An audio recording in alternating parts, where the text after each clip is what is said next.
respected Shamir sir, dear brothers and sisters, अस्सलाम वालेकुम रहमतुल्लाह। वालेकुम सलाम।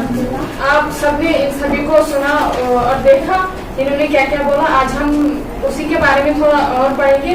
Nationalism in India. नेशनलिज्म का मतलब क्या होता है? नेशनलिज्म का मतलब है देशभक्ति। आप सबको पता है इंडिया में 3 फेज थी। एक तो था मॉडरेट फेज, दूसरा था एक्सट्रीमिस्ट फेज और तीसरा था गांधीयन फेज। मॉडरेट फेज जो वो चला था 1885 से 1905 तक और एक्सट्रीमिस्ट फेज जो है वो 1905 से चला था 1990 तक। फिर जो है गांधीयन फेज वो 1990 से चली थी 1947 तक। आज जो हम पढ़ेंगे वो इस गांधीयन फेज के बारे में ही पढ़ेंगे। तो गांधी जी जो सबसे पहले इसमें गांधी जी का रोल आता है। गांधी जी पैदा हुए थे 2 अक्टूबर 1869 गुजरात में और फिर उन्होंने जैसे कि इन सब ने बोला यहीं पे पढ़ा। बाद में वो गए थे बाहर फॉरेन कंट्री से उन्होंने बैरिस्ट्री की डिग्री हासिल की थी और 1890 में वो पहली बार इंडिया वापस आए थे। फिर 1893 में उनको साउथ अफ्रीका के लिए बुलाया गया था। वहाँ के जो वो मजदूर हैं उनके साथ मतलब उनको इंसाफ दिलाने के लिए उनको साउथ अफ्रीका बुलाया गया था 1893 में।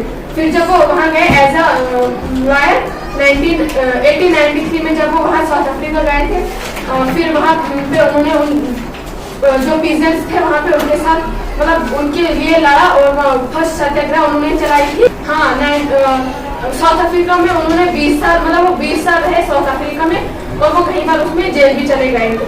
फिर 20 साल साउथ अफ्रीका में रहने के बाद गांधी जी जो थे वो 1914 में इंडिया वापस आ गए थे और फिर 1915 में इंडिया वापस आ गए थे। फिर 2 साल ऐसे काटे। फिर 1917 में उन्होंने फर्स्ट सत्याग्रह इंडिया में चलाई जो कि बिहार में चंपारण एक गाँव में वहाँ में चलाई थी। वहाँ पे जो बिजनेस थे मजदूर थे उनको ब्रिटिशर जो बोल रहे थे ब्रिटिशर को पता था कि इंडिगो प्लांटेशन सिर्फ इंडिया में होती है और वो ब्रिटिशर जो है वो इंडियन बिजनेस को बोलने लगे कि आपकी जो जमीन है उसमें ज्यादा से ज्यादा इंडिगो प्लांटेशन कीजिए। फिर यहाँ से वो बोलने लगे प्रेजेंट कि हम अगर इसकी प्लांटेशन इंडिगो के करेंगे तो इसमें हमारा नुकसान हो जाता है। हम अपने बच्चों को क्या खिलाएंगे और हमारी जमीन जो है वो बंजर हो जाती है। इसके खिलाफ गांधी जी ने लड़ा और वो यहाँ पे भी सक्सेसफुल हुए। उनको भी एक यहाँ पर जीत मिली। फिर उसके बाद गांधी जी ने एक और सत्याग्रह चलाया 1918 में। उसको अहमदाबाद मिल स्ट्राइक भी कहते हैं। ये हुआ था वर्कर्स और ओनर्स के बीच में। यहाँ पे जो था ब्रिटिशर वर्कर्स को बहुत ज्यादा काम कराया जाता था लेकिन उनकी जो वेजेस थी वो बहुत कम थी। इसलिए उन्होंने गांधी जी को बुलाया और उन्हें यहाँ पर भी सफलता मिली। अहमदाबाद मिल स्ट्राइक को फर्स्ट हंगर मिल स्ट्राइक भी कहते हैं। उसके बाद हम पढ़ेंगे थोड़ा पार्टीशन ऑफ बंगाल के बारे में जो 1905 में हुई थी। पार्टीशन ऑफ बंगाल जो है वो लॉर्ड कर्जन ने की थी। उसका असल मकसद ये था कि हिंदू और मुस्लिम को अलग कर देना है लेकिन वो लोगों को ये रीजन बता रहा था कि यहाँ पे बंगाल में जो है वो बहुत ज्यादा पॉपुलेशन है इसकी वजह से हम यहाँ पे अच्छी तरह से रोल नहीं कर पा रहे थे। लोगों का ये बता रहा था लेकिन उसका मकसद ये था मुस्लिम्स और हिंदू को अलग करना। Stroke of Lord Curzon. फिर हम थोड़ा पढ़ेंगे डेवलपमेंट एक्ट के बारे में जो 18 हमारे 1919 में आया था। ये क्यों आया था? इसमें ब्रिटिशर का जो मकसद है वो प्रिजन विदाउट ट्रायल। इसमें इसको अंधा कानून भी बोलते थे क्योंकि इसमें हिंदुस्तानी को बहुत ज्यादा सताया गया था। इसमें जो है वो जलियांवाला बाग इंसिडेंट वो भी हुआ था जिसमें बहुत सारे इंडियन जो है वो मारे गए थे जलियांवाला बाग में।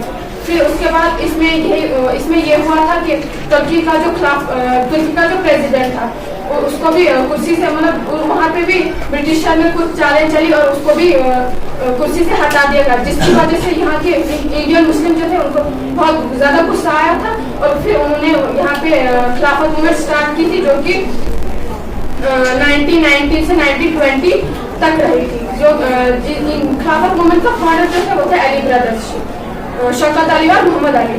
फिर खिलाफत मूवमेंट को सपोर्ट करने के लिए गांधी जी ने नॉन कॉपरेशन मूवमेंट की थी। खिलाफत मूवमेंट जो है गांधी जी ने खिलाफत मूवमेंट को इसलिए सपोर्ट किया ताकि इस वक्त जो है वो मुसलमान एक साथ हैं और फिर खिलाफत मूवमेंट जो है इसको नॉन कॉपरेशन मूवमेंट में तब्दील किया जाए।